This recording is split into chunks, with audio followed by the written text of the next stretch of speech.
இஸ்லாமியர்களுக்கு இடஒதுக்கீடு கொடுக்க விரும்புகிறது காங்கிரஸ் கட்சி. முதல்ல காங்கிரஸ் அப்படி சொல்லவே இல்லை. கொடுக்கிறார்கள், நான் 10 ஆண்டு காலம் ஆட்சி செய்தேன், என்னென்ன சாதனைகளை செய்தேன், எனக்கு வாக்கு போடுங்கள் என்று சொல்வதற்கு யோக்கியதை இல்லாமல் முழுக்க முழுக்க மதவாதத்தை பற்றி பேசுவது, முழுக்க முழுக்க அவதூறான பிரச்சாரங்களை பேசுவது, சொல்லாததை சொல்வது, காங்கிரஸ் எங்கே மீண்டும் ஆட்சிக்கு வந்து விடுமோ என்கிற அச்சத்திலே தான் மோடி உளறி வருகிறார். 10 மணிக்கு ஒருவன் பறையனாக இருக்கிறவன் இஸ்லாத்தை ஏற்றுக்கொண்டால் 10-1 அவனுக்கு பறையன் என்கிற பட்டம், சூத்திர பட்டம், சாதிய பட்டம் நீங்கி விடுகிறது. இன இழிவு நீங்க இஸ்லாமே மாமருந்து என்று தந்தை பெரியார் சொல்லி இருக்கிறார். அதனால ஒருவர் இந்துவாக இருப்பார், நாளை இஸ்லாம் மதத்துக்கு போயிடுவார், அவருக்கும் இடஒதுக்கீடு தேவைங்கிற மாதிரி தானே போனா என்ன தவறுன்னு நான் கேட்கிறேன். போல ஒரு 20 கோடி தலித்துக்கு நாளைக்கு இஸ்லாமியர்களாக மாறினால் அவர்களுக்கான வாழ் உரிமைக்கு நீங்கள் இடஒதுக்கீடு கொடுத்து தான் ஆக வேண்டும். அது பாஜக பல்வேறு திட்டங்கள் என்ன செஞ்சிருக்காங்க, முன்வைக்கிறாங்க, எந்த விதமான நன்மைகள் செய்திருக்காங்க, மக்களுக்கான திட்டங்களை செயல்படுத்தியிருக்காங்க. பாஜக பல நன்மைகளை செய்திருக்கிறது, வளர்ச்சி பாதைகளை நாட்டை அழைத்து சென்றிருக்கிறது என்று அவர்கள் பேசுவதில் ஒரு உண்மை இருக்கிறது. அதானியை உலகத்தின் மாபெரும் கோடீஸ்வரனாக மாற்றுவதற்கு அவர்கள் வேலை திட்டம் தந்திருக்கிறார்கள், அம்பானிக்கு தந்திருக்கிறார்கள், டாடா போன்ற குடும்பங்களுக்கு தந்திருக்கிறார்கள், விமான நிலையத்தை விட்டிருக்கிறார்கள், பொதுத்துறை நிறுவனங்கள், லாபம் தரக்கூடிய நிறுவனங்களை பூரா தனியாருக்கு தாரை வார்த்திருக்கிறார்கள். இந்துக்களினுடைய சொத்துக்களை அபகரித்து விட்டு சென்று விடுவார்கள், இஸ்லாமியர்களுக்கு கொடுத்து விடுவார்கள் அப்படின்னு நேரடியாக சொல்றாங்க. கேப்பையில நெய் வெடியுதுன்னா கேட்கிறவனுக்கு எங்கே போச்சு புத்தின்னு சொல்லுவாங்க. பாஜக காரர்கள் இப்பொழுது 6வது அறிவை கைவிட்டு விட்டார்கள். ஏனென்றால் அவர்கள் பகுத்தறிவு கொஞ்சம் கொஞ்சமாக இல்லாமல் போய்விட்டது. மதவாதம் பேசி பேசி அவர்கள் பகுத்தறிவு மழுங்கடிக்கப்பட்ட காரணத்தினால இஸ்லாமியர்களுக்கு சொந்தமான பாபர் மசூதியை இடித்து விட்டு அந்த இடத்திலே ராமர் கோயில் கட்டிய பண்பாடு யாருடைய பண்பாடு? உச்சநீதிமன்ற தீர்ப்பு. உச்சநீதிமன்றமே சொல்லிவிட்டால் அது உண்மையாகி விடுமா? நீதிமன்றத்தில் இருக்கிறவர்கள் கடவுள் அல்ல. காங்கிரஸ் ஆட்சிக்கு வந்தால், எதிர்க்கட்சி ஆட்சிக்கு வந்தால் ஆண்டுக்கு ஒரு பிரதமர் வருவார், 5 ஆண்டுகளுக்கு 5 பிரதமர்கள் வருவார். அப்படி வந்தால் என்ன தவறு?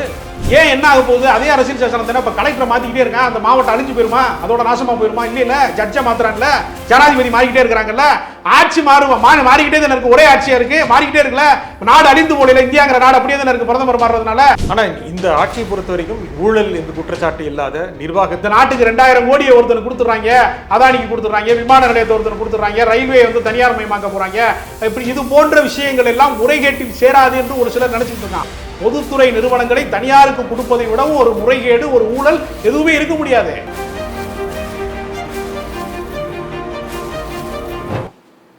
வணக்கம் நண்பர்களே. நாட்டில் இஸ்லாமியர்களுக்கு இடஒதுக்கீடு வழங்க காங்கிரஸ் முனைகிறதா? இது ஏன் மோடி எதிர்க்கிறார்? இதன் பின்னணி எப்படி இருக்கும்? இதை பற்றி பேசுவதற்காக அரசியல் விமர்சகர் திரு ராஜகம்பீரன் இங்கு வந்திருக்கிறார். வணக்கம் திரு ராஜகம்பீரன். வணக்கம். இஸ்லாமியர்களுக்கு இடஒதுக்கீடு கொடுக்க விரும்புகிறது காங்கிரஸ் கட்சி.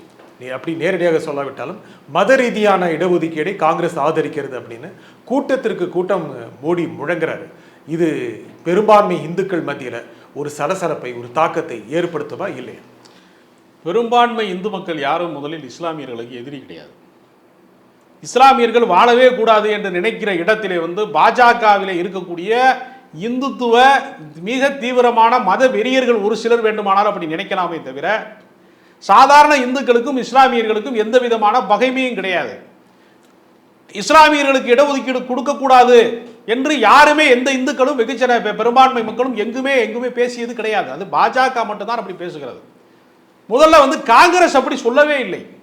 காங்கிரசினுடைய ஆளுகிற சில மாநிலங்களிலே இடஒதுக்கீடு என்பதை குறித்து சில ஆலோசனைகள் நடந்திருக்கிறது. 4% வரைக்கும் சில மாநிலங்களிலே அந்த அரசியல் சாசனத்தின்படி அவர்கள் பிற்படுத்தப்பட்டவர்களிலே ஏற்கனவே இருக்கிறார்கள் இஸ்லாமியர்கள். அந்த இடஒதுக்கீட்டை மதத்தின் பெயரால் நம்ம ஊர்ல கூட, தமிழ்நாட்டிலே கூட 3.5% இடஒதுக்கீடு என்பதை கலைஞர் காலத்திலே சாத்தியப்படுத்தினார்கள். அதற்கு முன்னுதாரணமாக ஆந்திரா போன்ற மாநிலங்களிலே நடந்தது என்பது குறித்து சந்திரபாபு நாயுடு போன்றவர்களை முன்னுதாரணமாக கொண்டு அந்த சட்ட ஆலோசனை நடந்திருக்கிறது. ஆனால் இடஒதுக்கீடு என்பது எப்பொழுது இருந்தது என்றால் பிரிட்டிஷ்காரன் காலத்திலே மட்டும்தான் இஸ்லாமியர்களுக்கு இடஒதுக்கீடு உண்மையிலே இருந்தது.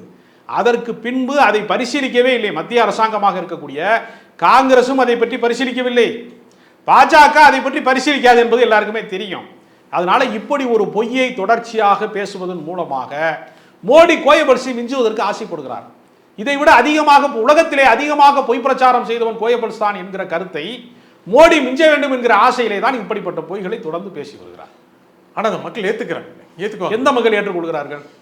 நான் 10 ஆண்டு காலம் ஆட்சி செய்தேன், என்னென்ன சாதனைகளை செய்தேன், எனக்கு வாக்கு போடுங்கள் என்று சொல்வதற்கு யோக்கியதை இல்லாமல் முழுக்க முழுக்க மதவாதத்தை பற்றி பேசுவது, முழுக்க முழுக்க அவதூறான பிரச்சாரங்களை பேசுவது, சொல்லாததை சொல்வது, காங்கிரஸ் எங்கே மீண்டும் ஆட்சிக்கு வந்து விடுமோ என்கிற அச்சத்திலே தான் மோடி உளறி வருகிறார். முக்கியமா காங்கிரஸ் இல்லைன்னு சொல்லுங்க, மத ரீதியாக நாங்கள் இடஒதுக்கீடு கொடுக்க மாட்டோம் அப்படின்னு காங்கிரஸ் சொல்லுங்க மோடி சொல்றாரு. அப்படி சொல்ல வேண்டிய அவசியம் காங்கிரஸுக்கு கிடையாது. காங்கிரஸ் ஒரு மதச்சார்பற்ற கட்சி. காங்கிரஸ் ஒரு மத வெறியை ஊக்குவிக்கிற கட்சி இல்ல.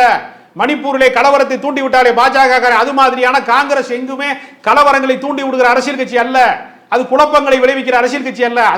அது இந்த நாட்டுக்கு நன்மை செய்யாமல் விட்டது. ஒரு சில இடங்களில் வேண்டுமானால் விமர்சனம் செய்யலாமே தவிர இந்த நாட்டுக்கு தீங்கு செய்யாத ஒரு அரசியல் கட்சி இருக்கிறதுனால அது காங்கிரஸ் தான். காங்கிரஸ் ஒருபோதும் கலவரங்களை, துவேஷங்களை, ஜாதி கலவரங்களை, மத கலவரங்களை தூண்டி விடுகிற ஒரு மோசமான அரசியல் கட்சி அல்ல.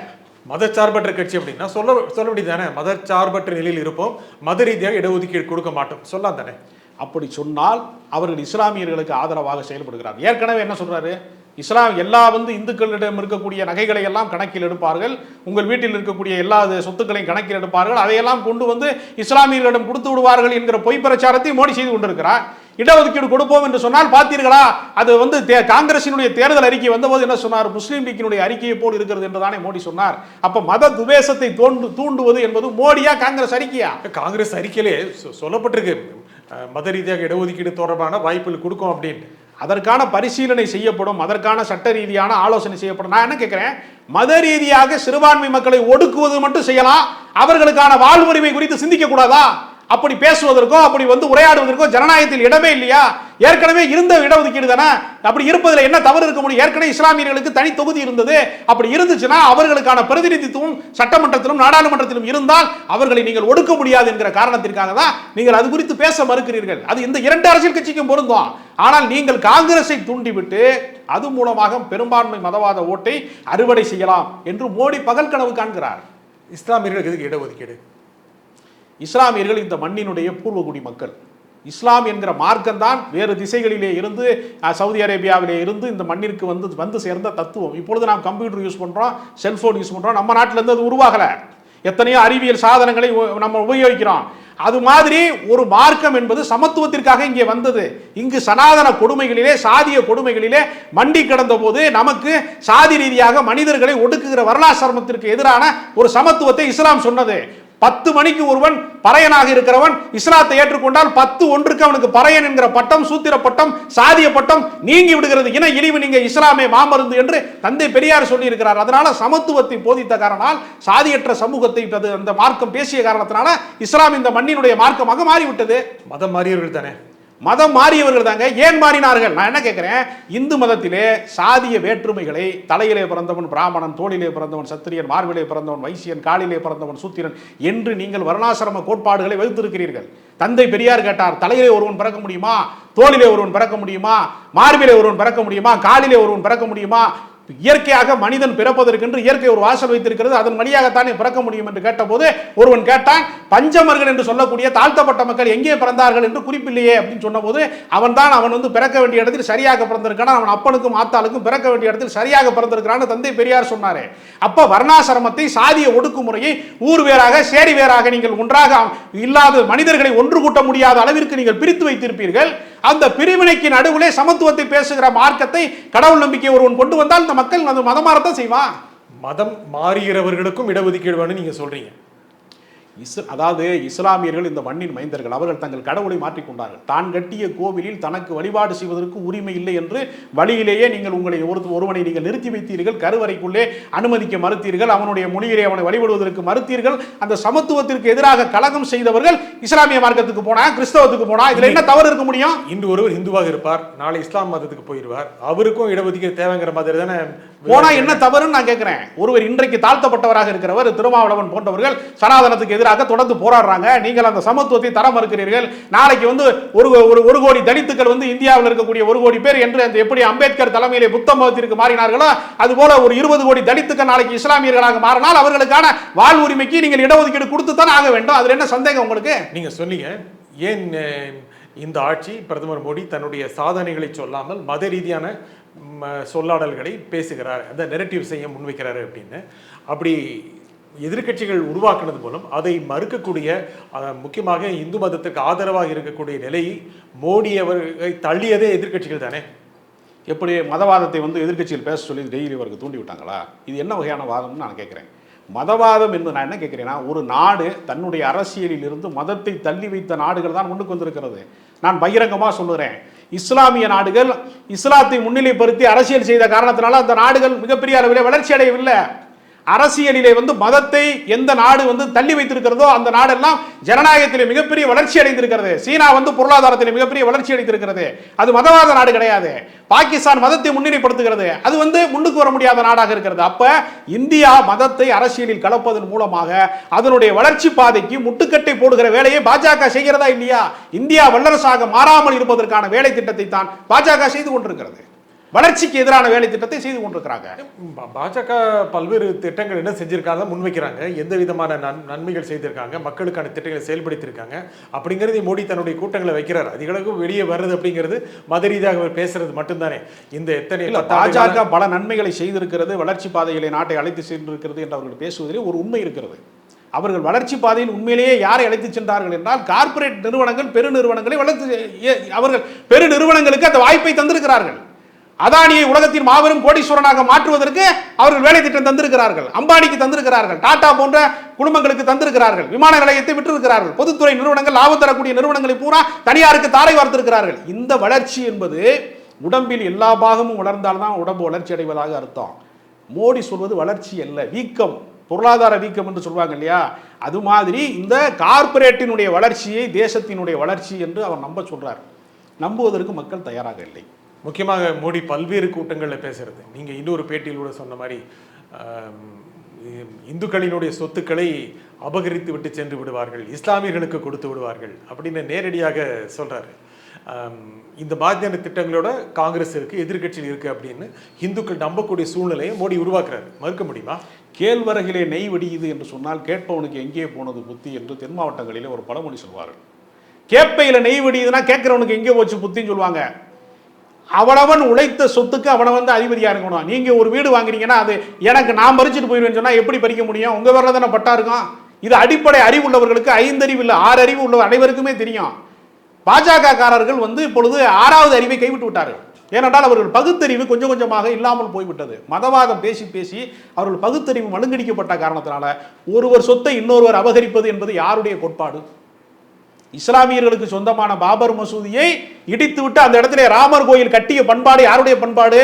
ஒருவர் இடத்தை இன்னொருவர் ஆட்டை போடுற பண்பாடு யாருடைய பண்பாடு? உச்சநீதிமன்ற தீர்ப்பு. உச்சநீதிமன்றமே சொல்லிவிட்டால் அது உண்மையாகி விடுமா? பாபர் விட்டு கொடுத்தாருன்னு சொல்றீங்களா? ஏற்றுக்கொள்வீர்களா? நீதிமன்ற தீர்ப்பை நாம் விவாதிக்க வேண்டாம். ஏங்க, நீதிமன்றத்தில் இருக்கிறவர்கள் கடவுள் அல்ல. நேற்று வரைக்கும் நான் திரும்ப சொல்கிறேன், நீதிமன்ற பத்தி பேச வேண்டாம். பெரியார் நான் இல்ல தந்தை பெரியாரின் கருத்தை சொல்றேன். நேற்று வரைக்கும் இப்போ நான் நீதிமன்றத்தை அவமதிக்கிறேங்க. நீதியை புறக்கணித்தவர்களை பற்றி பேசுறேன், நான் நீதிமன்ற அவமதிப்பை பற்றி பேசல. பிரச்சாரத்தில் நடக்கின்ற அம்சங்கள் என்ன? அவங்க என்ன சொல்றாங்க, நேரடியாக காங்கிரஸ் சொல்லியிருக்கு வளங்களை எடுத்து முதல் வாய்ப்பாக இஸ்லாமியர்கள் கொடுக்கணும் அப்படின்னு காங்கிரஸ் சொல்றாங்க. இந்த நாட்டினுடைய வளங்களை சொல்றாரு. இந்த நாட்டினுடைய வளங்களை எடுத்து கார்ப்பரேட் நிறுவனங்களுக்கு கொடுத்தவர்கள், கார்ப்பரேட் என்கிற வார்த்தையை பிராக்கெட் செய்துவிட்டு முஸ்லீம் என்கிற பெயரை மாற்றி பொய் பிரச்சாரம் செய்கிறார்கள். எனவே அவர்கள் செய்ததுதான் அது. அதைத்தான் நான் சொன்னேன். எப்படி அவர்கள் ஒரு மசூதியை இடித்து விட்டு அதன் மேல் கோயில் கட்டுவார்களோ அதே போல அடுத்தவன் சொத்தை அபகரிப்பது என்பது பாஜக காரனுடைய கோட்பாடு. அந்த கோட்பாட்டை அவன் எதன் வழியாக வேண்டுமானாலும் நிரூபித்துக் கொள்ளட்டும். அந்த கோட்பாட்டை அவன் என்ன சொல்றான்னா, இந்துக்களினுடைய சொத்தை பறித்துக் கொண்டு இஸ்லாமியர்களிடம் கொடுத்து விடுவார்கள் என்ற ஒரு பொய்யான பிரச்சாரத்தை தலைமை அமைச்சர், இந்த நாட்டினுடைய தலைமை அமைச்சரே பேசுகிறார் என்றால், இதை விட ஒரு அண்டப்புழுகு ஹரிச்சந்திரன் கதை பேசிய இந்த நாட்டிலே, மகாத்மா காந்தி போன்றவர்கள் வாழ்ந்த இந்த நாட்டிலே இப்படிப்பட்ட அண்டப்புழுகு ஆகாச புழுகை சொல்லுகிறவர்கள் எல்லாம் இந்த நாட்டினுடைய தலைமை அமைச்சராக இருக்கிறார்கள் என்று சொல்வது இந்த நாட்டுக்கு ஒரு வெட்கக்கேடு, மானக்கேடு. மனசாட்சி உள்ளவன் யாரும் இதை ஏற்றுக்கொள்ள மாட்டான். ஆனால் ஒரு தலைமை பொறுப்பு இருக்கிறவருக்கு அதனுடைய அபாயங்கள் நல்லா தெரிஞ்சிருக்கு தானே. அதாவது வடிவேலுடைய நகைச்சுவை ஒன்றுதான் இருக்கும். இந்த ஊர்ல பூசாரி முதற்கொண்டு பொறுக்கி பயிலா இருக்கானடான்னு சொல்லுவான் அவன் படத்துல. இந்த ஊர்ல பூசாரி முதற்கொண்டு காவாடி பயிலா இருக்கானடான்னு சொல்லுவான். அதே போல உங்களுடைய பதவிக்குரிய மாண்பை, மரியாதையை நீங்கள் காப்பாற்றிக் கொள்கிற வார்த்தையிலே கண்ணியமாக நீங்கள் பேச வேண்டாம். ஒரு சாதாரணமாக ஊடகத்திலே பேசிக் கொண்டிருக்கிற என்னை போன்றவர்களே நாகரிகமாக பேச வேண்டும் பார்வையாளர்கள் எதிர்பார்க்கிறானா இல்லையா? இந்த நாட்டினுடைய தலைமை அமைச்சர் எதை வேண்டுமானாலும் பேசலாமா? எவ்வளவு அவதூறுகளை வேண்டுமானாலும் பேசலாமா? இப்ப உங்களுக்கு ஒரு சட்டம், எங்களுக்கு ஒரு சட்டமா? சட்டம் எல்லாருக்கும் சமம்னா, எல்லாருக்கும் நீதி சமம்னா, பிரதமராக இருக்கிறவர் எதை வேண்டுமானாலும் போய் பேச முடியுமா? போய் பேசினால் இந்த உலகத்தில் அதை கண்டிக்க கூடாதா, கேட்க கூடாதா? ஆனால் பல்வேறு கூட்டங்களில் பேசுகிறார். முக்கியமாக எது போன்ற குளறுபடிகளை செய்வதற்கு காங்கிரஸ் தயாராக இருக்கிறது, காங்கிரஸ் ஆட்சிக்கு வந்தால், எதிர்க்கட்சி ஆட்சிக்கு வந்தால் ஆண்டுக்கு ஒரு பிரதமர் வருவார், 5 ஆண்டுகளுக்கு 5 பிரதமர்கள் வருவார் அப்படின்னு பிரதமர் நேரடியாக பேசுறார். அப்படி பேசினால் என்ன அர்த்தம்? என்ன அர்த்தம்? இந்தியா கூட்டணியிலே ஆண்டுக்கு ஒரு பிரதமர் வருவார் என்றால் நாங்கள் வரமாட்டோம் என்று தானே அர்த்தம். அதுக்கு நீங்கள் வரவில்லை என்றால் தானே இந்தியா கூட்டணியில் 5 பிரதமர்கள் வருவார்கள். வந்தால் மக்களுக்கு எச்சரிக்கை சொல்றார். அப்படி வந்தால் என்ன தவறு? அதாவது இந்த நாட்டினுடைய பிரதமராக சுழற்சி முறையிலே ஒவ்வொரு மாநிலத்திலும் இருந்து ஒருவர் வரட்டுமே, அப்பொழுதுதானே அந்த மாநில வளர்ச்சி பெறும். தமிழ்நாட்டிலிருந்து ஒரு பிரதமர் கூட வரவில்லையே சுதந்திர இந்தியாவில். ஆண்டுக்கு ஒரு பிரதமர் தான் நாடு என்னத்துக்கு ஆகும்? ஏன் என்ன ஆக போகுது? அதே அரசியல் சாசனம் தானே. இப்ப கலெக்டரை மாத்திக்கிட்டே இருக்கான், அந்த மாவட்டம் அழிஞ்சு போயிருமா? அதோட நாசமா போயிருமா? இல்ல ஜட்ஜை மாத்திரான்ல, ஜனாதிபதி மாறிக்கிட்டே இருக்கிறாங்கல்ல, ஆட்சி மாறிக்கிட்டே தானே இருக்கு. ஒரே ஆட்சியா இருக்கு, மாறிக்கிட்டே இருக்குல்ல. நாடு அழிந்து போடல, இந்தியாங்கிற நாடு அப்படியே தானே இருக்கு பிரதமர் மாறுறதுனால. அது மாதிரி பிரதமர்களை ஆண்டுக்கு ஒரு முறை மாற்றுவதன் மூலமாக என்ன அழிந்து விடும் நீங்க சொல்ல வரீங்க? ஒன்றும் அழியாது. திரும்ப திரும்ப அதே அரசியல் சாசனம் தான், அதே அரசியல் அமைப்பு தான் இருக்க போகிறது. அந்த அரசியல் சாசனத்துக்கு உட்பட்டு தான் ஆட்சி நடத்த போகிறார்கள். சுழற்சி முறையிலே வருவதன் மூலமாக தென்னிந்தியாவிற்கு ஒரு மாற்றம் வரட்டுமே. முழுக்க முழுக்க உத்தரப்பிரதேசத்திலிருந்து குஜராத்திலிருந்து தான் பிரதமர் வர வேண்டுமா? ஒரு தமிழன் பிரதமர் ஆகக்கூடாதா? ஏன் மலையாளி ஆகக்கூடாதா? ஒரு பினராயி விஜயன் வந்து பிரதமர் ஆகக்கூடாதா? அவர் ஆவதற்கு தகுதி இல்லையா அவருக்கு? ஆகட்டுமே. ஏற்கனவே தென்னிந்தியாவிலிருந்து சில பேர் பிரதமராக இருக்கிறாங்க. விபி சிங் பிரதமராக இருக்கிறார் உத்தரப்பிரதேசத்தில். அது மாதிரி மாற்றம் வரட்டுமே. ராஜீவ் காந்தி மட்டும்தான் இருக்க வேண்டுமா என்று கேட்டு தானே விபி சிங் வந்தாரு. அதான் கேட்கிறோம், நீங்க என்ன நரேந்திர மோடி என்ன நிரந்தரமான பிரதமரா? ஜனநாயகத்தில் யாராவது அப்படி இருக்க முடியுமா? இருந்தாலும் அது தேர்தல் ஆணையத்தின் கோளாறாகத்தான் இருக்க முடியும், மக்கள் விருப்பமாக இருக்க முடியாதுல்ல. அப்ப தேர்தல் ஆணையத்தில் ஏதாவது மோசடி செய்தாலே தவிர பாஜக வெல்லாது என்பது பாஜக தெரியும். ஒரு தலைவர், உறுதியான தலைவர், அவருக்கு கீழே அவருக்கு கீழ்ப்படுகின்ற ஒரு கட்சி, அமைச்சர்கள், இப்படி தானே ஒரு நிர்வாகம் நல்லா இருக்க முடியும். நீங்கள் பேசுவது ஜனநாயகம் கிடையாது. ஒரே தலைவர், ஒரு ஆட்சி, ஒரு அதிகாரம் என்பது சர்வாதிகாரத்துக்கான அடையாளம். அதைத்தான் ஹிட்லர் செய்தான். ஹிட்லர் செய்தது எப்படி? சர்வாதிகாரத்தில் தானே சேரும், ஜனநாயகத்தில் எப்படி சேரும்? அதைத்தான் நீங்கள் மோடி என்கிற ஒற்றை தலைவர் வலிமை மிக்கவர் என்று சொன்னால் மற்றவர்கள் எல்லாம் வலிமையற்றவர்கள் என்ற அர்த்தத்தை நீங்கள் சொல்றீங்க. அதாவது என்ன சொல்றதுன்னா, தந்தை பெரியாருடைய ஒரு மேற்கோள் தான் எனக்கு நினைவு கூறுகிறது. யாரோ ஒருவர் தங்களை உயர் சாதி என்று சொல்லிக் கொண்டால் உங்களுக்கு என்ன பிரச்சனை என்று கேட்டபோது பெரியார் சொன்னார், ஒரு தெருவிலே ஒரே ஒரு வீட்டிலே மட்டும் இது பத்தினி வசிக்கும் வீடு என்று சொன்னால் மற்ற பெண்களின் நிலை என்ன ஆகும்னு அவர் கேட்டாரு. ஒரே ஒரு தலைவர் தான் வலிமை மிக்கவர் என்றால் மற்றவர்கள் எல்லாம் வலிமையற்றவர்களா? ராகுல் காந்திக்கு அந்த தகுதி கிடையாதா? பிரதமராகிற தகுதி கிடையாதா? மல்லிகார்ஜுன கார்கேக்கு கிடையாதா? மம்தா பானர்ஜி கிடையாதா? மு.க. ஸ்டாலினுக்கு பிரதமராகிற தகுதி கிடையாதா? பினராயி விஜயன் கிடையாதா? எல்லாருக்கும் தகுதி இருக்கிறது என்று சொல்வதானே ஜனநாயகம். எனக்கு ஒரு ஓட்டு தான், பிரதமருக்கு ஒரு ஓட்டு தான் இந்த நாட்டில். அவருக்கு என்ன 2 ஓட்டா? பாஜக காரன் தேர்தல் ஆணையத்தில் முறைகேடு செய்தால் மட்டும்தான் நீ ஒரு பட்டம் நமக்கு 2 ஓட்டு வருமே தவிர, முறையாக தேர்தல் நடத்தினா எனக்கு ஒரு ஓட்டு தான், பிரதமருக்கு ஒரு ஓட்டு தான், கேள்வி கேட்கிற உங்களுக்கு ஒரு ஓட்டு தானே. அப்ப அதை உறுதி செய்கிற போது யார் வேண்டுமானாலும் இந்த நாட்டில் பிரதமர் ஆகட்டும். இல்ல, அதுல பாஜக நிறைய இருப்பாங்க இந்த மாதிரி தகுதி உள்ளவங்க பிரதமர் ஆவதற்கு. மோடியே இந்த நாட்டுக்கு பிரதமராகிவிட்டார். இதை விட கீழான பிரதமரை இனி இந்தியா பார்க்க போவதில்லை. இவரே பிரதமராகிவிட்டார். இவரை விட மேலானவர்கள் தான் நீங்க பிரதமர். ஏன்னா இதற்கு கீழ் பள்ளமே இல்லையே. இதற்கு இது அடிவாரமாக இருக்கிறது. இதற்கு 1 இன்ச்சு மேலே ஏறினாலும் மேலே தான் போக முடியும், கீழே போக வாய்ப்பில்லை. ஆனால் இந்த ஆட்சியை பொறுத்த வரைக்கும் ஊழல் என்று குற்றச்சாட்டு இல்லாத, நிர்வாக திறமை மிக்க, வெளிநாட்டு முதலீடுகளை கவர்ந்த ஒரு ஆட்சியாக இந்த ஆட்சி இருந்தது. அப்படி ஒரு உறுதியான ஒரு பிரதமர் இருந்தால் தான் எத்தனையும் செயல்படக்கூடிய வாய்ப்பு இல்லை. தேர்தல் பத்திரத்தின் மூலமாக மிரட்டி அவர்கள் பணத்தை கட்டுவதற்கு சொன்னாங்கிறதெல்லாம் முறைகேட்டில் தான் சேரும். சிஏஜி அறிக்கை சொல்வது 7.5 லட்சம் கோடி வரைக்கும் மோசடி நடந்திருக்கிறது இந்த நாட்டில்னு சொல்லியிருக்காங்க. எவ்வளவோ மோசடிகள் இந்த நாட்டிலே நடந்திருக்கிறது என்பது ஏற்கனவே நிரூபிக்கப்பட்டது. நிலக்கரி இறக்குமதி ஊழலிலே அதானிக்கு எவ்வளவு சலுகை செய்தார்கள் என்பதெல்லாம் உலக நாடே வெளிச்சம் போட்டு காட்டிட்டான். எத்தனையோ அறிக்கைகள் வந்து விட்டது. இவ்வளவுக்கும் பின்னாடி ஊழலை செய்யவில்லை மிஸ்டர் கிளீன்னா எனக்கு அது புரியவில்லை. கார்ப்பரேட் ஊழல்கள் ஊழல்கள் அல்ல என்று ஒரு புதிய சட்டத்தை நாடாளுமன்றத்தில் ஏற்றிவிட்டால் தான் நீங்க சொல்வது நடக்கும். எதுவுமே நிரூபணமா? நீங்க எல்லாம் வெறும் குற்றச்சாட்டு. பொதுமக்கள் என்ன புரிஞ்சுக்கிறான்னா, ஒரு தாசில்தாரோ ஒரு விஓவோ 500 ரூபா 1000 ரூபா 2000 ரூபாய் லஞ்சம் வாங்குறது மட்டும்தான் ஊழல் நினைச்சுக்கிட்டு இருக்கான். இந்த நாட்டுக்கு 2000 கோடியை ஒருத்தனுக்கு கொடுத்துறாங்க, அதானிக்கு கொடுத்துறாங்க, விமான நிலையத்தை ஒருத்தனுக்கு கொடுத்துறாங்க, ரயில்வே தனியார் மயமாக்க போறாங்க. இப்படி இது போன்ற விஷயங்கள் எல்லாம் முறைகேட்டில் சேராது என்று ஒரு சிலர் நினைச்சுக்கிட்டு இருக்கான். அப்படி கிடையாது. பொதுத்துறை நிறுவனங்களை தனியாருக்கு கொடுப்பதை விடவும் ஒரு முறைகேடு, ஒரு ஊழல் எதுவுமே இருக்க முடியாது. அதனால சிஏஜி அறிக்கை சொல்லிவிட்டது. ஏற்கனவே 7.5 லட்சம் கோடி முறைகேடு நடந்திருக்கிறது என்று சொல்லிவிட்டது. தேர்தல் பத்திர மோசடி என்னவென்று நீதிமன்றம் சொல்லிவிட்டது. இதைவிட ஒரு மோசமான ஆட்சி நடக்காது என்பதற்கு மணிப்பூர் கலவரம் சாட்சியாக இருக்கிறது. காஷ்மீர் மாநிலத்தை அவர்கள் உடைத்தார்கள், யூனியன் பிரதேசமாக மாற்றினார்கள். இன்றைக்கு வரைக்கும் சட்டமன்ற தேர்தலை நடத்துவதற்கு துப்புள்ளையே, ஜனநாயக படுகொலை செய்திருக்கிறார்களே. காஷ்மீர் பள்ளத்தாக்குகளை ஜனநாயகம் புதைக்கப்பட்டிருக்கிறதே. இதை விட ஒரு மோசமான ஆட்சி வரவே வாய்ப்பில்லையே. நடத்த போறதா சொல்லியிருக்காங்க. நடத்த போறதை எப்ப சொல்லுவாங்க? காங்கிரஸ் ஆட்சிக்கு வந்த முன்னாடியா? இந்தியா கூட்டணி ஆட்சிக்கு வந்த போது நடத்திக் கொள்ளலாம் என்று சொல்லியிருக்கிறார்களா? BJP சொல்லியிருக்கு. நாடாளுமன்ற தேர்தலை நடத்துவதற்கு உங்களால் முடியும் என்று சொன்னால் ஏன் சட்டமன்ற தேர்தலை ஜம்மு காஷ்மீரை நடத்த முடியல உங்களால? அப்போ உங்களுக்கு ஒரு நீதி, ஜனநாயகத்தில் வந்து சட்டமன்றத்துக்கு ஒரு நீதி, நாடாளுமன்றத்துக்கு ஒரு நீதியா? ஏன் 2 தேர்தலை ஒன்றாக நடத்த முடியாதா? மற்ற மாநிலங்கள் அது நடத்தப்படவில்லையா? இதெல்லாம் தவறான அணுகுமுறை. ஜனநாயகத்திற்கும் பாஜகவிற்கும் எந்த சம்பந்தமும் கிடையாது. இந்த நிகழ்ச்சியில் உங்கள் கருத்துக்களை கூறியமைக்காக திரு ராஜகம்பீரன் மிக்க நன்றி. மீண்டும் ஒரு நிகழ்ச்சியை சந்திப்போம். நன்றி, வணக்கம்.